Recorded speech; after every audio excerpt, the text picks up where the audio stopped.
So I believe that everyone's going to have to do salt brine at some point. It kind of helps with the environment. You're putting less salt down to achieve the same results with regular rock salt. It is relatively simple. With the making the salt brine, we added water to the tank on the left. We added salt to the hopper here that we're adding water to now. We're topping that water off until it starts to overflow into the lower tank.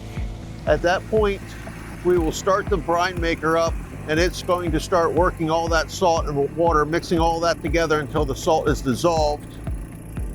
We're using rock salt. Rock salt is which is your traditional road salt, is dirty. That is why you're seeing a brown colored brine. You could also use bags of solar salt, which solar salt is a lot cleaner than road salt. It comes with a larger price tag. The whole process of making the brine is going to take approximately 25 minutes. We are going to then test it to make sure that it's 23.3% salt with the hydrometer.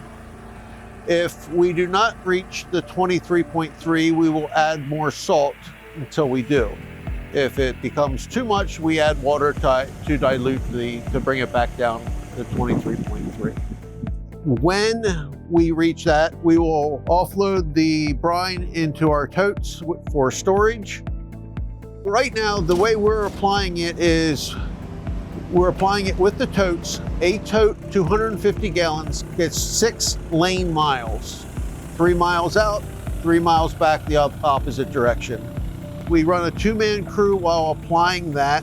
The driver is driving 20 to 25 miles an hour, and the passenger is the one operating the remote control to turn the pump on and off, the sprayer nozzles on and off.